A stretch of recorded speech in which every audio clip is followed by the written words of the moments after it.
होंगे। मैं आप लोगों को वेलकम करता हूं मेरे चैनल जैन वेब चैनल में। जैसा कि आप लोग जानते हैं कि ये मेरा वेब डेवलपमेंट सीरीज़ चल रही है, जिसमें हमारी माशाल्लाह आज तीसरी क्लास है। पिछली क्लास में मैंने HTML के बेसिक स्ट्रक्चर के बारे में आप लोगों को बताया था कि वो कैसे लिखते हैं, और कुछ बेसिक चीज़ों के बारे में मैंने आप लोगों को बताया था कि HTML की फ़ाइल कैसे बनाते हैं, कैसे उसको सेव करते हैं, एक्सटेंशन कहाँ लगानी है वगैरह। जो भी हमने किया था, उम्मीद है आप लोगों को वो समझ आ गई होगी। तो आज जो पिछली वीडियो में मैंने आप लोगों को बुक डाउनलोड करने के लिए कहा था, वो भी आप लोगों ने कर ली होगी। और उसका आज जो चैप्टर वो हम लोगों ने आज करना है वो होगा सेकंड चैप्टर, और वो चैप्टर है टेक्स्ट। टेक्स्ट चैप्टर में हमारे पास आ जाता है कि HTML में यूज होने वाली headings, paragraphs, bold, italic, emphasis, structural and semantic markup. ये तीन चार चीज़ें हैं जो हम लोग इस चैप्टर में कवर करेंगे। तो सबसे पहले ये मैंने एक फ़ाइल बनाई है क्लास 3 के नाम से। मैंने इसको राइट क्लिक किया, ओपन विद किया हमने इसे नोट पैड। ठीक है, ये हमारा नोट पैड ओपन हो गया। अब यहाँ पर मैं इसे थोड़ा जूम कर लेता हूँ, ये देखें। अभी यहाँ पर हमने वो हमारा जो बेसिक स्ट्रक्चर है वो हमने लिखना है। ठीक है, ये मैंने यहाँ पर अपना टैग जो लगाया, ये स्टार्टिंग टैग लगा दिया मैंने, ये वाला। और ये क्लोजिंग टैग लगा दिया फॉरवर्ड स्लैश लगा के। इसके बारे में मैंने पिछली वीडियो में दिखाया गया है। जो लोग नए आए हैं वो मेरी पिछली वीडियो में विजिट करके ये सब कुछ समझ सकते हैं। उसका लिंक डिस्क्रिप्शन में मैं आप लोगों को दे दूंगा। आप लोग वहाँ से जाके बेसिक स्ट्रक्चर में जो चीज़ें इस्तेमाल होने वाली हैं वो आप लोग वहाँ से जाके सीख सकते हैं। ठीक है, तो ये हमने HTML ले लिया। ये हमारा है कंटेनर। इसके बारे में भी मैंने पिछली वीडियो में सब कुछ बताया हुआ है। आप लोग वहाँ से वो विजिट करें मेरी वीडियो, और वहाँ से आप ये सब कुछ ठीक सीख सकते हैं। ठीक है, यहाँ पर आ गया आगे हमारा हेड। ठीक है, हम इस हेड में लिखते हैं टाइटल। हमने हेड में लिखा टाइटल, यानी कि जो हमारी वेबसाइट का टाइटल होगा वो क्या होगा। हम यहाँ पर लिखते हैं क्लास 3। ठीक है, हेड के बाद फिर आ गया बॉडी। ठीक है, अभी हमने जो भी कोड करना है वो हम लोगों ने अभी करना है बॉडी के अंदर। ठीक है, तो अभी हम यहाँ पर अपनी बुक पे आ जाते हैं। सॉरी, ये हम अपनी बुक पे आ गए। हम नीचे स्क्रॉल करते हैं, ये देखें, ये हमारी आ गई हेडिंग्स। अभी अभी यहाँ पर हमारे पास 6 किस्म की हेडिंग्स होती हैं HTML में। वो होती हैं H1, H2, H3, H4, H5 and H6। अभी इनका क्या इस्तेमाल है और कैसे इनका यूज़ होता है और किस लिए इस्तेमाल होते हैं, चलिए हम देखते हैं। ये जो हम लोगों ने ये फाइल बनाई है, हम लोग यहाँ पर आ गए हैं। यहाँ पर आ जाएं और यहाँ पर आकर हम लिखते हैं H1। H1 जो है ये एक टैग है। ये हमने यहाँ पर स्टार्टिंग टैग लगा दिया और यहाँ पर हम लोगों ने क्लोजिंग टैग लगा दिया। एक बात आप लोगों ने याद रखनी है कि जब आप कुछ टैग ऐसे होंगे जिनका इफेक्ट आप लोगों को नज़र नहीं आएगा, लेकिन अगर आप लोगों ने क्लोजिंग टैग वगैरह नहीं लगाया तो वो जो आप लोगों ने यहाँ पर कुछ भी लिखा होगा या कोई लिंक वगैरह लगाई होगी वो आप लोगों के अगले सारे कोड पर अप्लाई होगी, अगर आप लोगों ने ये वाली क्लोजिंग टैग आपने इस्तेमाल नहीं किया होगा। सो मेक श्योर कि आप लोगों ने क्लोजिंग टैग इस्तेमाल ज़रूर करना है। ठीक है, तो H1 हम यहाँ पर लिखते हैं this is first heading. First heading हमने इसको Ctrl+S करके सेव किया, और हम लोग यहाँ पर आते हैं हमारे कोड में। अभी ये देखें यहाँ पर कुछ भी नहीं है। ये देखें, हमने रिफ्रेश किया और ये देखें ये आ गई हमारी दिस इज फर्स्ट हेडिंग। ये देख लें, ये साइज में थोड़ी बड़ी है, बोल्ड होके आ रही है। ठीक है। अभी इसके मुकाबले हम देखते हैं कि H2 किस तरीके के साथ यहाँ पर आएगी। ठीक है, हम यहाँ इसको कॉपी कर लेते हैं और यहाँ नेक्स्ट करके पेस्ट करते हैं और यहाँ हम लिखते हैं H2। हमने सेव किया, यहाँ पर आके रिफ्रेश किया, आप देख सकते हैं कि H1 की क्या हाइट है और इसकी क्या हाइट है। ये साइज़ में बड़ी है और ये साइज़ में छोटी है। ठीक है, इसी तरीके के साथ हम लोग अपनी जो बाकी हेडिंग्स हैं उनको भी नीचे हम, ठीक है, H5 तक आ गया और ये H6 तक आ गया।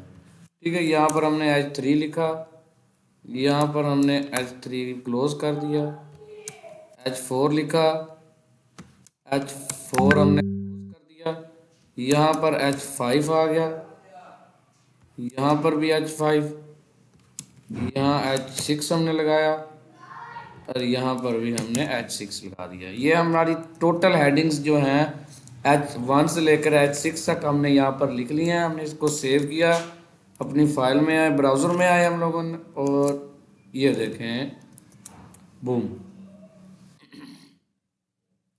ये देखें, जैसा कि आप देख सकते हैं कि H1 हेडिंग है, ये सबसे बड़ी है, H2 उससे छोटी है, H3 इससे छोटी है, H4 उससे छोटी है, H5 इससे छोटी है और ये H6 सबसे छोटी है। सो ये जो है हमारी 6 हेडिंग्स हैं जो कि हमारी HTML में इस्तेमाल होती हैं। ठीक है, हम यहाँ पर H2 भी ले सकते हैं, H3 भी ले सकते हैं। बेसिकली जब हम CSS पे जाएंगे तो हम कस्टमली इसका साइज़ जो है वो CSS के साथ भी फॉन्ट साइज़ लगाकर इसको बड़ा कर सकते हैं। लेकिन अभी हम लोग CSS पे नहीं जाते, तो हम यहाँ पर H1 लगाकर हमारे जो फॉन्ट साइज़ है इसका हम ऐसे ही बड़ा रहने देते हैं। ठीक है, जो कि इसका डिफ़ॉल्ट से आ रहा है। ठीक है, ये हमारे पास आ गई हेडिंग्स। आप लोगों का हेडिंग्स बारे पता चल गया। अभी यहाँ पर हम अपनी बुक पे आते हैं। ये देखें, ये भी इन्होंने ऐसे लिखा हुआ है, ये H6 तक इन्होंने कोड किया और यहाँ पर उन्होंने रिजल्ट दिखाया। यहाँ पर सबसे बड़ा आ गया heading, first heading, main heading, ये देखें, और ये हेडिंग 2, हेडिंग 3, 4, 5, 6। ठीक है, ये बड़ा, छोटा, छोटा, छोटा, इससे भी छोटा और ये सबसे छोटा। H6 सबसे छोटी लाइन, सबसे छोटा टैग है जिसके साथ हमारी हेडिंग सबसे छोटी आती है। ठीक है, आगे जो हमारा आ गया वो है पैराग्राफ। ठीक है, पैराग्राफ, जैसा कि हमारी वेबसाइट में कोई भी पैराग्राफ हम लिखते हैं वो हम P टैग में लिखते हैं। पैराग्राफ का शॉर्ट कोड है वो है P मीन पैराग्राफ। ठीक है, उन्होंने नीचे लिखा हुआ है, to create a paragraph surround the words that make a paragraph with an opening P tag and closing P tag. उन्होंने यहाँ पर भी लिखा हुआ है, आप लोगों ने जो पैराग्राफ लिखना है वो P स्टार्टिंग टैग और क्लोजिंग टैग के दरमियान में लिखना है। ठीक है, हम यहाँ पर एक लिख लेते हैं, लोरियम। ये एक वेबसाइट है जहाँ पर डमी टेक्स्ट हमें यहाँ पर मिलता है। ठीक है, ये देखें, ये हमारे पास वो उनकी वेबसाइट खुल गई है। ये देखें, ये जिस तरीके के साथ उन्होंने ये लिखा हुआ है, ये सब इनका पैराग्राफ है। ये वाला सेक्शन, सॉरी, ये वाला, ये इनका पैराग्राफ है और ये यहाँ पर इन्होंने हेडिंग दी हुई है।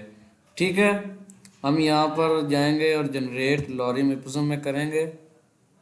ठीक है, अब ये देखें, हमने यहाँ से ये पैराग्राफ उठा लेना है। ठीक है, इसको हमने कॉपी किया और यहाँ पर हमने अपने कोड में आकर इसी के नीचे देखिए, मैं जो भी कोड कर रहा हूँ वो बॉडी के अंदर कर रहा हूँ।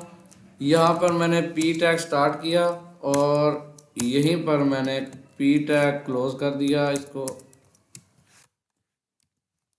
ये देखें, ये थोड़ा सा बड़ा हो गया है, तो हम यहाँ पर इसको नेक्स्ट करके यहाँ पर नीचे ले आएंगे। ये देखें, ये देखें, ये हमारा एक पैराग्राफ आ गया। ठीक है, जो कि हमने P टैग के अंदर लिखा है। हमने इसको सेव किया और यहाँ हम अपने ब्राउज़र में आए, ये देखें, ये हमारा आ गया पैराग्राफ। ठीक है, ये अपनी फुल विड्थ के अंदर आ रहा है। ये हमारा आ गया पैराग्राफ। आप लोगों को पता चल गया कि पैराग्राफ का यूज़ कैसा करना है। ये जो मैं करा रहा हूँ आप लोगों को लग रहा होगा कि ये आसान है, ये हमें आता है वगैरह वगैरह। बंदे की सोच आ जाती है कि ये हमें आता है, क्या करना है इसका क्या। अभी आप लोगों को स्टार्टिंग में आसान लगेगा, आपको ये भी लगेगा कि ये आप लोगों को आता है, लेकिन नेक्स्ट चैप्टर्स जो आगे आते जाएंगे वो थोड़े थोड़े प्रोफेशनल होते जाएंगे। जो आगे हमारी वेबसाइट में स्पेशली यूज़ होते हैं वो चैप्टर आएंगे। और आप लोगों ने कोई भी वीडियो मिस नहीं करनी जिससे आप लोगों का कोई नुकसान हो और आप लोग कोई ना कोई चीज़ सीखने से रह जाएं, ठीक है। इसलिए आपने मेरी सारी वीडियोस जो कि मैं वेब डेवलपमेंट के मतलब बना रहा हूँ, फुल वेब सीरीज़ आप लोगों ने देखनी है। उसके बाद ही आप फुल वेब डेवलपर बन पाएंगे और आप बड़ी से बड़ी वेबसाइट भी बआसानी बना सकेंगे, ठीक है। आगे बढ़ते हैं। ये हमारा यहाँ पर आ गया पैराग्राफ जो कि हमने लिखा है हमारे पी टैग के अंदर। ये रहा पी टैग स्टार्टिंग और ये रहा क्लोजिंग, ठीक है। यहाँ पर हम आते हैं हम अपनी बुक पर। अभी हम जाते हैं आगे। ये देखें, ये आगे हमारा आ गया bold and italic. Bold mean के हमारे पास, सपोज ये हमारे पास पैराग्राफ है हमारा, ठीक है। अभी हमने ये जो है ना, ये हमारा मेन है, मेन लफ्ज़ है ये हमारा लॉरियम इप्सिम, ठीक है। अभी हमने इसको बोल्ड करना है ताकि जो लोग पढ़े उनको पता चल जाए कि ये पैरा जो है हमने लॉरियम इप्सिम से लिया हुआ है। तो ये देखें बोल्ड टैग का जो शॉर्ट कोड वो हम यहाँ पर टैग शो हो रहा है वो है बी टैग, ठीक है। बी टैग ये देखें, by enclosing word in the tags B and B, यानी कि वो कह रहे हैं कि बी स्टार्टिंग और बी एंड के दरमियान हमने कोड लिखना है। जो जिस चीज़ को हम बोल्ड करना चाहते हैं इन दोनों टैग के दरमियान हमने वो लफ्ज़ लिखना है, यानी कि बी स्टार्टिंग और उसके क्लोजिंग टैग के दरमियान हमने वो लफ्ज़ लिखना है जिसको हमने बोल्ड करना है, ठीक है। यहाँ पर आए, ये हमने बी लिख दिया, ठीक है।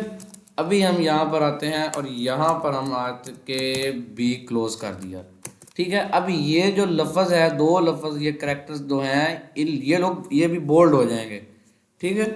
हम सेव करते हैं और इधर हम अपनी क्लास में ब्राउज़र में आते हैं। बूम, ये देखें, ये आप लोगों का भी ये देखें ये बोल्ड हो गया है। यानी कि यहाँ पर जो आएगा वो जब इसको देखेगा तो समझ जाएगा कि ये जो हमारा पैराग्राफ है ये लॉरियम एपिज्म से लिया हुआ है, ठीक है। ये देखें बोल्ड करने का तरीका, यानी कि जिसको भी हमने लफ्ज़ को बोल्ड करना है उसको हमने बी स्टार्टिंग और बी क्लोजिंग टैग के दरमियान लिखना है, जिस लफ्ज़ को भी हमने बोल्ड करना है, ठीक है। जैसे कि मैंने आप लोगों को पहले थोड़ी देर पहले बताया था कि अगर हम एंडिंग टैग मतलब क्लोजिंग टैग नहीं लगाएंगे तो इसका हम पर क्या असर होगा, क्या नुकसान होगा, तो हम देखते हैं, ठीक है। मैंने ये यहाँ से बी क्लोजिंग टैग हटा दिया है और ये बी टैग लगा हुआ है बोल्ड टैग। हमने सेव किया, यहाँ आए और ये देखें, ये उस बी टैग की वजह से हमारा जो पूरा पैराग्राफ है वो बोल्ड हो गया है। हालांकि हमें सिर्फ ये पहले दो लफ्ज़ बोल्ड चाहिए थे। यहाँ पर ये इस ऐसे हुआ है कि हम लोगों ने इसका स्टार्टिंग टैग लगा दिया है लेकिन एंडिंग टैग यानी क्लोजिंग टैग हमने नहीं लगाया, ठीक है। इसका क्लोजिंग टैग भी लाजमी लगाना होता है, उसके बगैर आप लोगों ने देख लिया कि यहाँ पर क्या होता है, ठीक है। ये हमने वापस किया इसको, सॉरी, ये रीलोड, ये देखें अब ये वापस से सिर्फ वही लफ्ज़ बोल्ड हो गया जिसको हमने करना था बोल्ड, जो हमें रिक्वायर था, ठीक है। अभी हम वापस अपनी बुक पे आते हैं, ये देखें बोल्ड आगे आ गया। अटैलिक, अटैलिक भी वो वही कह रहे हैं कि वो आप लोगों ने जो लफ्ज़ अटैलिक करना है वो जो टेढ़ा सा लफ्ज़ होता है वो उससे कहते हैं अटैलिक। अटैलिक करना है, जिस लफ्ज़ को आप लोगों ने अटैलिक करना है सिर्फ उसी को आप लोगों ने आई टैग और आई टैग क्लोज के दरमियान में लिखना है। जैसे कि हमने बोल्ड में किया है कि जो चीज़ हमें बोल्ड करनी है वो हमने बी टैग स्टार्टिंग और बी टैग क्लोजिंग के दरमियान में लिखनी है, ठीक है। यहाँ पर हम देखते हैं, हमने इसी को मिसाल के तौर पर इसी को, ये लॉरियम इपिज्म है, इसी को हमने इटैलिक करना है। यहाँ पर हमने लिख दिया आई और इसी के बाहर हमने आई क्लोज कर दिया, ठीक है। हमने यहाँ पर सेव किया और जब मैं अपने ब्राउज़र में आए जूम कर लेता हूँ मैं। अभी आपने इस लफ्ज़ को देखना है, ये देखें, ये हमारा जो लफ्ज़ है वो इटैलिक हो गया। ठीक है, यानी कि आप लोगों ने इटैलिक भी इसी तरीके के साथ करना है जैसे कि हमने बोल्ड किया था, कि जिस चीज़ को हमने इटैलिक करना है उसी को हम स्टार्टिंग और एंडिंग टैग के दरमियान लिखना है। सपोज हमने इसको करना होता तो हम यहाँ पर B tags I tag sorry start करते और यहाँ पर आई टैग क्लोज कर देते, ताकि सिर्फ ये जो लफ्ज़ है ये इटैलिक हो, बाकी कोई भी पैराग्राफ इटैलिक ना हो। ठीक है, आप लोगों को समझ लगा कि इटैलिक और बोल्ड क्या काम करता है और इसको लिखते कैसे हैं। ठीक है, अभी हम आ जाते हैं अपनी बुक पे और आगे आते हैं। ये आ गया है सुपरस्क्रिप्ट और सबस्क्रिप्ट। ठीक है, ये यूज़ होते हैं जैसे कि मैच वगैरह जिससे मुझे आप समझ सकते हैं। ठीक है, तो सुपरस्क्रिप्ट जो होता है वो है कि मिसाल के तौर पर हम कहते हैं कि 4 की पावर 2। ठीक है, और जो पावर है जो ऊपर आएगी मतलब 4 की पावर 2, यानी कि 4 के ऊपर 2 आएगा, जैसे कि इन्होंने यहाँ पर लिखा हुआ है फोर्थ, 4 नीचे आया है और ये TH ऊपर आया है, ये आया है सुपरस्क्रिप्ट की मदद से। ठीक है, और सबस्क्रिप्ट जो होता है वो ये केमिस्ट्री का जो एक फार्मूला होता है पानी का या ऑक्सीजन का इट्स जो भी है, CO2, यानी कि CO बड़ा लिखा होता है और नीचे जो छोटा सा 2 जो नज़र आ रहा है ये हम लोग यहाँ पर लाएंगे सबस्क्रिप्ट के ज़रिए। ठीक है, ये लिखते कैसे हैं आइए हम देखते हैं हम अपने कोड में। ठीक है, हम यहाँ पर आए नीचे। आप लोगों ने जो चीज़ भी लिखनी है वो एक टैग के अंदर लिखनी है, चाहे आप P टैग इस्तेमाल कर लें या कोई भी, सपोज आप लोगों को बोल्ड करना है टैली करना है, वो आप लोगों ने टैग के अंदर रहकर आपने इस्तेमाल करना है। अगर आपने कोई भी चीज़ टैग के बाहर लिखी तो वो आप लोगों के ब्राउज़र में तो शो हो जाएगी। मिसाल के तौर पर ये मैं आप एग्जांपल देता हूँ, ये मैंने लिख दिया और हम ब्राउज़र पे आते हैं। सॉरी, यहाँ हमने रिफ्रेश किया, ये यहाँ पर इन्होंने लिख दिया है, ये यहाँ तो शो हो जाएगा, लेकिन जब हम इसको लाइव करेंगे अपने सर्वर पर डालेंगे ये वेबसाइट, तब वो इसको रिजेक्ट कर देगा कि आप लोगों ने यहाँ पर गलती किया है, यहाँ पर कोई टैग वगैरह आप लोगों ने नहीं दिया, यानी कोई पाथ कोई वे आप लोगों ने इसको नहीं दिया, वो इसको रिजेक्ट कर देगा और एरर आ जाएगा आपकी वेबसाइट में, कोड में एरर आ जाएगा। ठीक है, इससे बेहतर है कि आप लोगों ने जो भी लिखना है वो कोड में लिखना है, यानी कि किसी भी टैग में लिखना है। कोई भी टैग आप मिसाल के तौर पर यूज़ कर सकते हैं, लेकिन लिखना टैग के अंदर ही है। ठीक है, यहाँ पर हम लिखते हैं सुपरस्क्रिप्ट, एक सॉरी, यहाँ पर हम लिखते हैं 10। अभी हमने जो चीज़ ऊपर लिखनी है वो हमने लिखनी है सुपर, और यहाँ पर हमने 4 की पावर कर दी 2 और यहाँ पर सुपर क्लोज। अभी ये जो 2 है ये 10 के ऊपर आएगा। ठीक है, हमने यहाँ पर सेव किया, ये देखें, आप यहाँ पर देख सकते हैं ये जो 10 है ये नीचे आया है और ये 2 जो है ये ऊपर आया, ये आया सुपर स्क्रिप्ट की मदद से।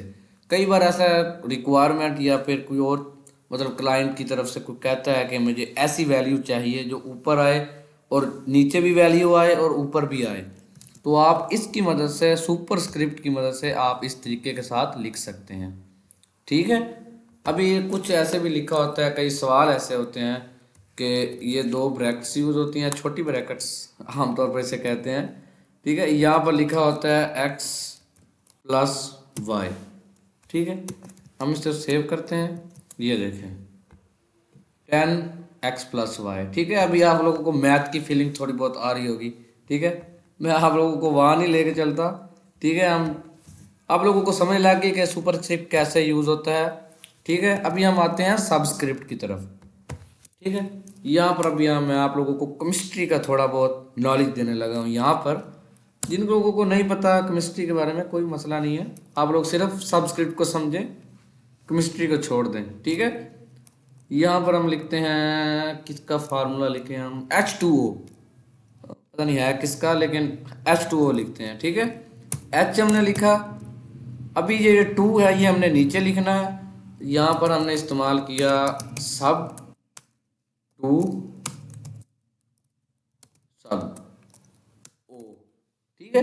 अभी ये टू है, ये नीचे आएगा और ओ भी ऊपर आएगा और एच भी ऊपर आएगा। हमने इसको सेव किया, क्लोज किया और ये देखें आप, एच भी ऊपर आया है, ओ भी ऊपर आया है और टू जो है जो हमने सबस्क्रिप्ट में यूज़ किया है वो यहाँ पर नीचे आ गया।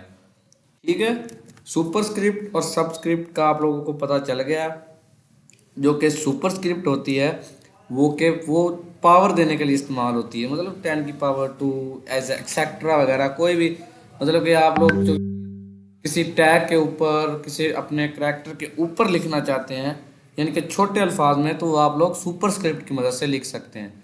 और वही चीज़ यहाँ पर सबस्क्रिप्ट पर भी अप्लाई होती है कि आप लोग कोई भी चीज़ अगर नीचे की तरफ छोटे अल्फाज में यूज़ करना चाहते हैं तो वो आप सबस्क्रिप्ट के मदद के साथ आप लोग कर सकते हैं। ठीक है, आप लोगों को इसकी समझ आ गई होगी। ठीक है, अभी हम आगे चलते हैं वाइट स्पेस। ठीक है, ये वाइट स्पेस बेसिकली ज़्यादा इस्तेमाल होती नहीं है। ये आप बेसिकली ये पैराग्राफ में जो आप वाइट स्पेस दे दें वो आप लोगों की सिर्फ यहाँ पर हमारे कोड में शो होगी, लेकिन हमारे रिज़ल्ट हमारे ब्राउज़र में शो नहीं होगी। जैसा कि आप अभी यहाँ पर देख सकते हैं, हम यहाँ पर आए, ठीक है, मैंने यहाँ पर ये बहुत सारी स्पेसिंग दे दी। ठीक है, अभी आप ये देख सकते हैं, सॉरी यहाँ पर नहीं, यहाँ पर हम दे देते हैं यहाँ पर। ठीक है, हमने इसको स्पेसिंग दी। ठीक है, अभी आप देख सकते हैं ये हमने इस डॉट के बाद हमने ये स्पेस दिया है, ये यहाँ पर स्पेस आ रही है। हमने सेव किया, यहाँ अपने ब्राउज़र में आए, हम यहाँ पर रिफ़्रेश किया, यहाँ पर कोई स्पेस नहीं है, ये देखें, ये देखें। ठीक है, वाइट स्पेस का मतलब यही है कि आप लोग कोड में वाइट स्पेस दे सकते हैं, लेकिन वो आप लोगों के रिजल्ट पर कोई असर नहीं करेगी। ठीक है, वाइट स्पेस का इतना ज़्यादा इस्तेमाल, बल्कि इस्तेमाल होता ही नहीं है इसका वाइट स्पेस का। ठीक है, हम अभी आगे आते हैं, ये देखें, ये एक बहुत अच्छा है, हमारा एक टैग आ गया है जो कि बहुत ही कॉमनली यूज होता है। ये हमारा B R tag, line break tag and horizontal line tag. ठीक है, जो कि बी आर और एच आर के जरिए रिप्रेजेंट करते हैं। ठीक है, बी आर का मतलब है लाइन ब्रेक, मतलब कि जैसा कि हम लोगों ने ये पैराग्राफ हमने यहाँ पर लिखा था, ठीक है, और वो हमने नेक्स्ट करके हम लोग या वो उसको नीचे लेके आए थे। अभी आप, अब मैं आपको पहले पैराग्राफ दिखा दूँ, ये देखिए ये फुली लेंथ पर ये पूरा पैराग्राफ आ रहा है। अभी हम लोग चाहते हैं कि ये EGESTAS ये जो लफ्ज़ है, इसके बाद ये जो बाकी अगला पैराग्राफ है वो नेक्स्ट लाइन पे से शुरू हो। ठीक है, तो उसके लिए हम यहाँ पर ये देखें, ये आ गया, वो लफ्ज़ आ गया, यहाँ पर हम लगा देंगे बी आर।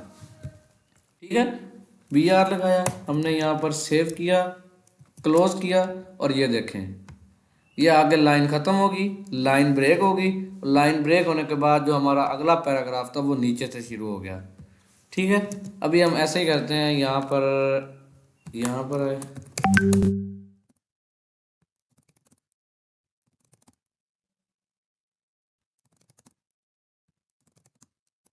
यहाँ पर और ये देख रहे हैं।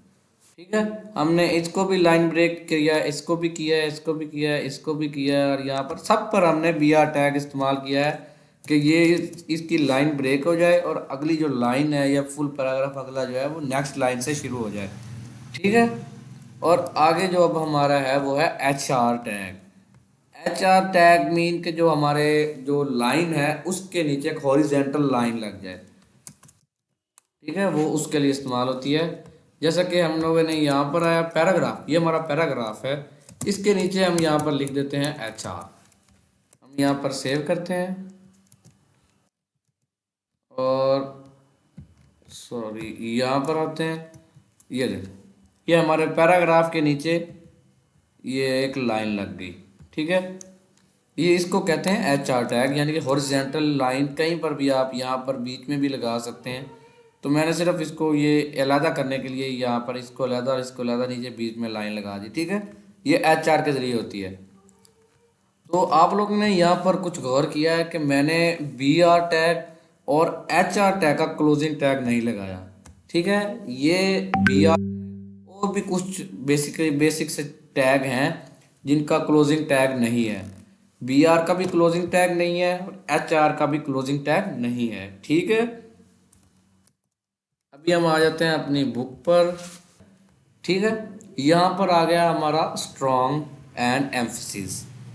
बेसिकली ये जो स्ट्रॉन्ग है ये भी बोल्ड का मुखफ़फ़ है, मतलब कि बोल्ड की दूसरी फॉर्म है स्ट्रॉन्ग। और एम्फसिस ईएम, ईएम ये भी इटैलिक की दूसरी फॉर्म है। ठीक है, जैसे कि हम बी लिखते थे या वहाँ पर हम लिख देंगे स्ट्रॉन्ग।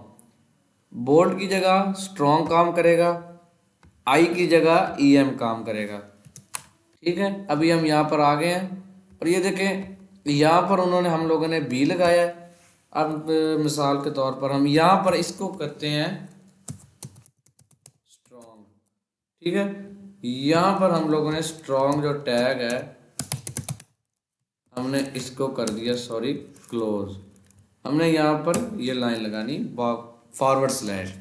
ठीक है, हमने यहाँ पर आए अपने ब्राउज़र पर और ये देखें ये हमारा जो है बोल्ड हो गया। ठीक है, यानी कि जो काम हम बी के साथ कर सकते हैं वही काम हम स्ट्रॉन्ग के साथ भी अप्लाई कर सकते हैं। ठीक है, उसके बाद एम्फसिस यानी ई एम टैग हम यहीं पर ले लेते हैं। ये देखें ई एम और इसके बाद हम यहाँ पर लिख देते हैं ई एम। ठीक है, हमने सेव किया और आप लोगों को मैं दिखाता हूँ। ये देखें ये इटैलिक हो गया। आई भी वही काम करता है, ई एम भी वही टैग, ई एम टैग भी वही काम करता है। ठीक है, आप लोगों को समझ आ गई स्ट्रॉन्ग और ई एम टैग की। चले हम आगे बढ़ते हैं। हम यहाँ अपनी बुक पे आए, कोट्स।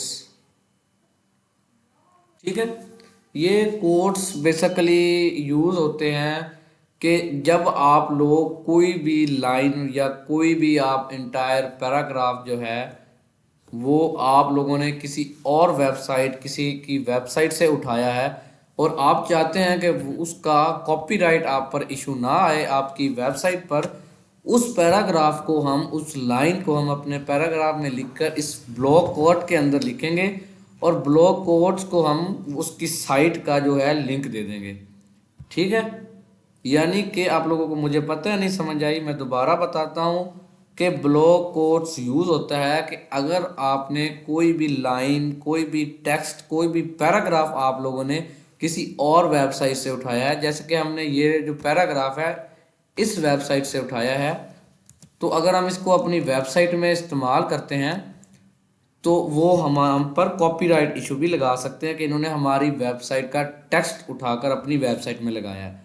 ठीक है, जैसे कि यूट्यूब पर कॉपीराइट इशू आता है, ठीक है, वैसा ही ये उस इशू को ख़त्म करने के लिए हम यहाँ पर ब्लॉक कोड का इस्तेमाल करेंगे कि हम लोगों ने इस वेबसाइट से ये पैराग्राफ उठाया है और उस एडमिन से आप इजाज़त ले लें या जो भी करना होगा वो खुद आगे उनका काम है, लेकिन हम पर कॉपीराइट इशू नहीं होगा। ठीक है, हम यहाँ पर जैसे मिसाल के तौर पर यही ले लेते हैं, ये पैराग्राफ ये हमने उसी लॉरियम एपिज्म से लिया है।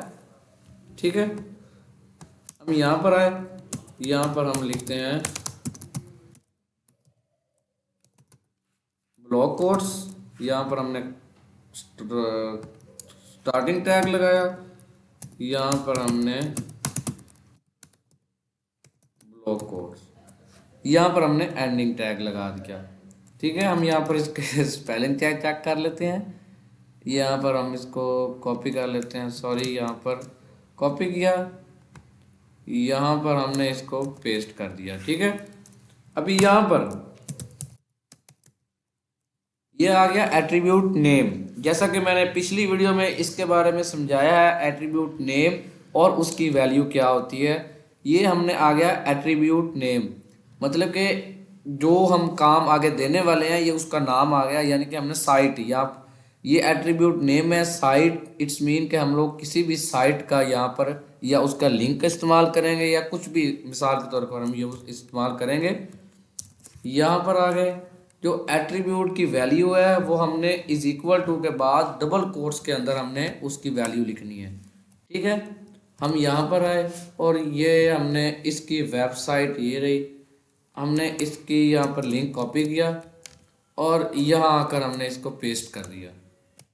तो हमने सेव किया, अपने ब्राउज़र पे आके चेकआउट किया और ये देखें उन्होंने जो हमारा पैराग्राफ है इसको ना थोड़ा सा पीछे से पैडिंग दे के उसने आगे कर दिया। अब आप लोग सोच रहे होंगे कि ये पैडिंग क्या होता है। आप लोगों को घबराने की ज़रूरत नहीं है, ये हम लोग आगे करेंगे। लेकिन उन्होंने, आप ऐसा समझ लें कि कुछ फासले पर उन्होंने टेक्स्ट लिख दिया है ताकि पढ़ने वाला या हमारा जो सर्वर है उसको पता चल जाए कि ये कोई स्पेशल पैराग्राफ या स्पेशल कोई लाइन है जो कि इन्होंने, वो समझ जाएगा इन्होंने कहीं से उठाई है, तो वो यहाँ पर चेक करेगा।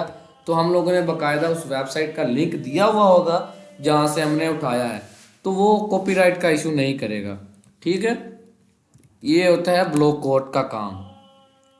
ठीक हो गया।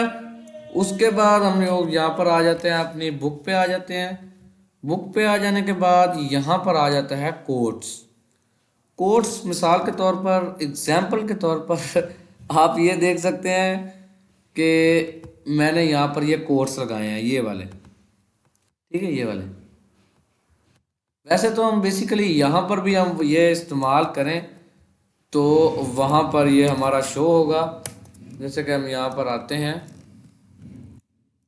ये देखें ये वैसे भी यहाँ पर आ गया है। ठीक है, लेकिन इसको लगाने का एक और तरीका भी है हमारे पास। उन्होंने हमें एक टैग दिया हुआ है क्यू नाम से, कोट्स, जो कि हम लगाने से ये हमारे यहाँ पर कोट्स लग जाते हैं। ठीक है, ये हमने क्यू लगाया और यहाँ तक हम चाहते हैं कि ये कोट्स लगे रहें। ये हमने क्यू क्लोज कर दिया, यहाँ पर आए और ये देखें यहाँ पर उन्होंने ये डबल कोट्स ये वाले लगा दिए।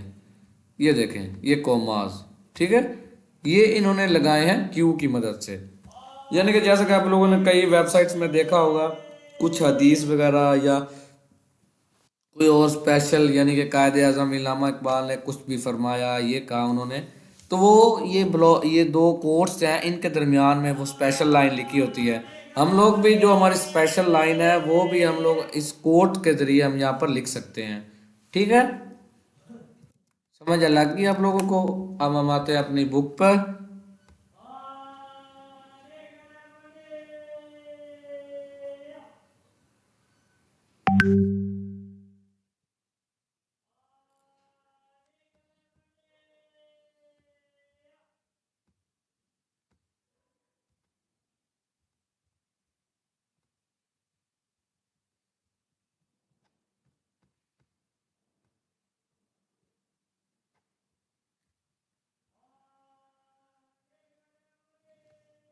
तो यहाँ पर हम अपनी वीडियो ख़त्म करते हैं क्योंकि वीडियो हमारी ज़्यादा लंबी हो गई है इसलिए। तो अगर आप लोगों को वीडियो पसंद आई तो प्लीज़ इस वीडियो को लाइक करें और मेरे चैनल को सब्सक्राइब कर दें ताकि मेरी नेक्स्ट आने वाली वीडियोस हैं उनका नोटिफिकेशन आप लोगों को सबसे पहले मिले। इसलिए हम आगे का चैप्टर है वो हम लोग कल स्टार्ट करेंगे, यानी कि अगली वीडियो में स्टार्ट करेंगे। अगली वीडियो तक के लिए अल्लाह हाफिज़, अपना ख्याल रखिएगा।